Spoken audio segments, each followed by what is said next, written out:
கானா வினோத் அவரோட சம்பளத்துல முதல் விஷயமா இத தான் பண்ண போறாரு அப்படிங்கிற தகவல் தான் சமீபத்தில கிடைச்சிருக்கு. அது என்ன அப்படிங்கிற கம்ப்ளீட் டீட்டெயில தான் இந்த ஒரு வீடியோல நம்ம பார்க்க போறோம்.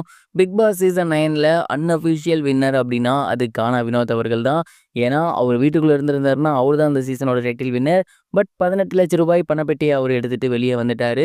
பணப்பெட்டி எடுத்துட்டு வந்ததுக்கப்புறம் அவர் ரீசென்ட்டா ஷோலயே சொல்லியிருந்தாரு, "இன்னும் ஒரு 45 நாட்கள் ஆகும் அந்த பணம் என் கைக்கு வரதுக்கு" அப்படின்னு. அந்த ஒரு பணம் கைக்கு வந்த உடனேயே அவர் பண்ண போற முதல் செலவே இந்த செலவு தான் அப்படிங்கிறது சமீபத்தில தெரிய வந்திருக்கு. அது என்ன அப்படின்னா, வேற எதுவும் கிடையாது. அவங்களோட ஒய்ஃப் பாக்கியாவுக்கு நகைகள் வாங்கி கொடுக்க போறாராமா. கானா வினோத் அவர்கள் ரொம்ப ரொம்ப கஷ்டப்படக்கூடிய ஃபேமிலிலேருந்து வந்திருக்கவரு அப்படிங்கிறது நமக்கு நல்லாவே தெரியும். அண்ட் அவரு ரொம்ப கஷ்டப்பட்டு தான் இந்த ஒரு ஸ்டேஜுக்கு வந்திருந்தாரு. இடையில அவர் குடும்பத்த நடத்துறதுக்கே ரொம்ப கஷ்டப்பட்டுருக்காரு. அவங்க ஒய்ஃபும் வேலைக்கு போயிருக்காங்க.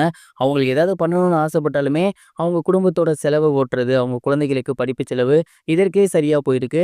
எப்படியாவது நல்லா சம்பாரிச்சு அவங்களுக்கு மிகப்பெரிய ஒரு விஷயம் பண்ணணும். தங்க நகைகள்லாம் வாங்கி குடுக்கணும் அப்படிங்கிற மாரி அவரு ஆசைப்பட்டிருந்திருக்காரு.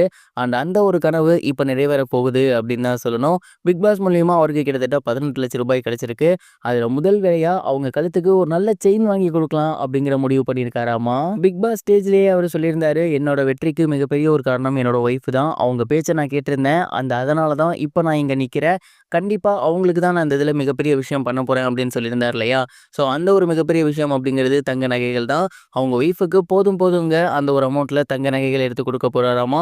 அது மட்டும் இல்லாம அவருக்குன்னு சொந்தமா ஒரு வீடு, அவங்க குழந்தைகளோட படிப்பு செலவு இதெல்லாம் பார்த்துக்கிறதுக்கு அவரு அந்த ஒரு அமௌண்ட்ல பிளான் பண்ணியிருந்திருக்காரு. 18,00,000த்துல எப்படிப்பா அதெல்லாம் பண்ண முடியும்னு கேட்டிங்கன்னா, அவருக்கு ஷோல இருந்து தான் ரூ. 18,00,000 கிடைச்சிருக்கு. பட் அத தாண்டி வெளியில ஏகப்பட்ட ஆப்பர்ச்சுனிட்டீஸ் அவருக்கு கிடைச்சிருக்கு. ஸோ அதன் மூலியமா இந்த ஒரு சில விஷயங்கள அவரு முதல்ல பண்ண போறாரு அப்படிங்கிற தகவல் தான் வெளியாகியிருக்கு. கானா வினோத் அவர்கள் ரொம்ப கஷ்டப்பட்டு இந்த இடத்துக்கு வந்திருக்காரு. இதுக்கப்புறம் ரொம்பவே ஹாப்பியா இருந்தா நமக்கும் மகிழ்ச்சி தான். இது ஒரு புறம் இருக்க இன்னைக்கு பிக் பாஸ் வீட்ல அமித் மற்றும் துஷார் இவங்க 2 பேரும் வந்திருக்காங்க. துஷார் வந்ததுல யாருக்கு ஹாப்பியோ இல்லையோ கண்டிப்பா அரோரா பயங்கர ஹாப்பியா இருப்பாங்க. அரோரா அவர்களுக்கு மிகப்பெரிய ஒரு இழுக்கா இருந்தது. துஷார பேசி பேசியே நீ வெளிய அனுப்பிட்ட. துஷார் போனதுக்கு மிக முக்கிய காரணம் நீ தான் அப்படின்னு சொல்லிட்டு இருந்தாங்க. ஈவன் அவங்க ஸ்ட்ராங்கா வளர்ந்து வந்துட்டு இருக்க நேரத்துல கூட அவங்கள உடைக்கணும் அப்படின்னா, துஷார் அப்படிங்கிற நேம யூஸ் பண்ணா போதும். அவங்களோட ஃப்ரெண்ட்ஸ் வந்து சொன்னதுக்கு அப்புறமும் கூட அவங்க தொடர்ந்து அதுல நினைச்சுக்கிட்டே இருந்தாங்க. பட் துஷார் வீட்டுக்குள்ள வந்த உடனேயே அவர பார்த்து சொல்ட்டாங்க. அதாவது "அரோரா நீ ஃபீல் பண்ணாத. நான் வெளிய போனதுக்கு நீ கொஞ்சம் கூட காரணம் கிடையாது. அவங்கவங்க வெளிய போறதுக்கு அவங்கவங்களோட கேம் தான் காரணம். நீ ரொம்ப சூப்பரா விளையாண்டுருக்க. ரொம்ப ஸ்ட்ராங்கா விளையாண்டு இவ்வளோ தூரம் வந்திருக்க. ஸோ அந்த கிரெடிட்ஸ நீ மத்தவங்களுக்கு தூக்கி குடுத்துறாத.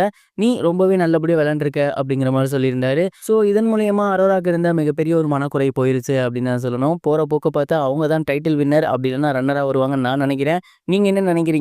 உங்களோட தாட் என்ன? மறக்காம கமெண்ட் பாக்ஸ்ல ஷேர் பண்ணுங்க.